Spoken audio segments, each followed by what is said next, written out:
Assalamualaikum warahmatullahi wabarakatuh. Halo teman-teman semuanya, apa kabar kalian semuanya? Semoga kalian dalam keadaan sehat selalu. Oke teman-teman, kembali lagi dengan saya Lukman Toro. Pada kesempatan kali ini akan membahas tentang tarikh atau sejarah Islam bab 1 untuk kelas 12 dengan tema sejarah masuknya Islam di Indonesia. Oke teman-teman semuanya, jadi proses masuknya Islam ke Indonesia ini ceritanya cukup panjang. Ada yang beranggapan sebagian besar buku sejarah Indonesia menjelaskan bahwasanya Islam masuk ke Indonesia ini pada abad ke-13. Namun, beberapa penelitian sejarah membuktikan banyak peninggalan benda-benda sejarah yang ditemukan lebih tua dibandingkan keterangan yang tercantum dalam buku-buku sejarah. Sedangkan Islam sendiri muncul di kota Makkah yang dibawa oleh Nabi Muhammad SAW pada tahun kurang lebih 571 atau 632 Masehi. Terkait teori masuknya Islam ke Indonesia, ada 3 teori. Yang pertama adalah teori Gujarat.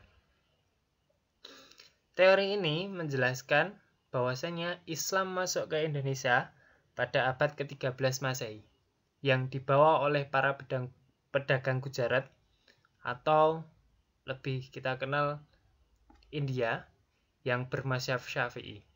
Kemudian dibuktikan dengan batu nisan makam Sultan Malikus Saleh di kerajaan Samudra Pasai yang bertuliskan angka tahun 686 Hijriah atau 1297 Masehi. Dan diprediksi batu tersebut dari Kambai, Gujarat atau India. Kemudian, teori yang kedua adalah teori Persia.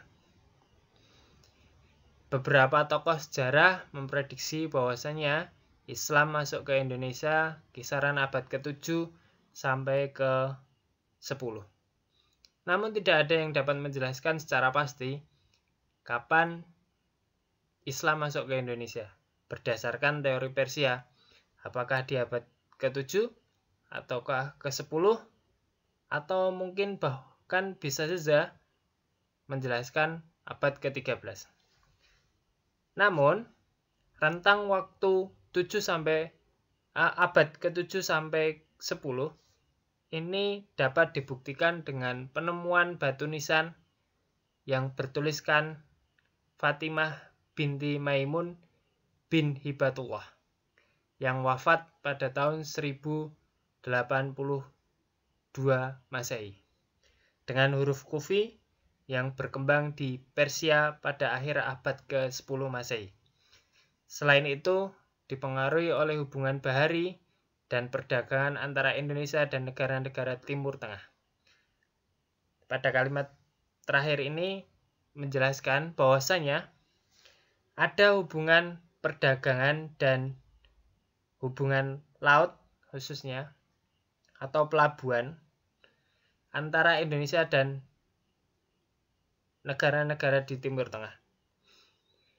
Karena Indonesia ini seringkali sebagai tempat singgah atau tempat istirahat bagi para pelaut atau para pedagang yang ingin mengirimkan barang-barangnya menuju ke Cina ataupun negara-negara yang lainnya.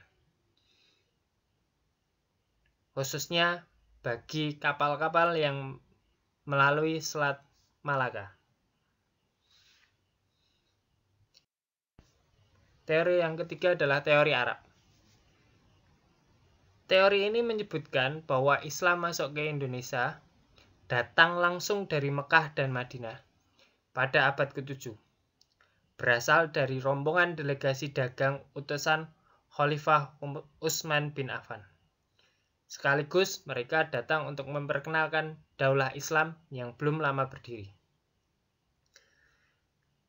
menurut beberapa sejarah, rombongan ini berangkat setelah 20 tahun meninggalnya Nabi Muhammad SAW.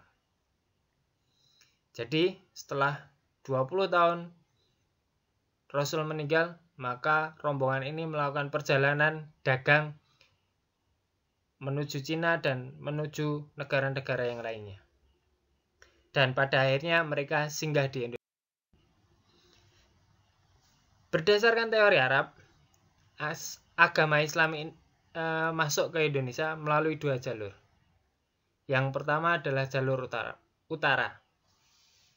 Nah, melalui jalur utara ini, awal mula mereka berasal dari Arab, khususnya dari kota Makkah dan Madinah.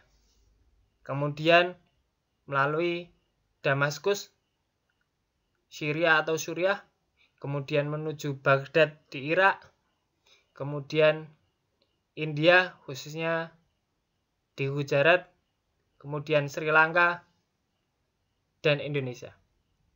Selanjutnya, untuk jalur selatan, awal mulanya adalah berasal dari Arab, khususnya dari kota Mekah dan Madinah.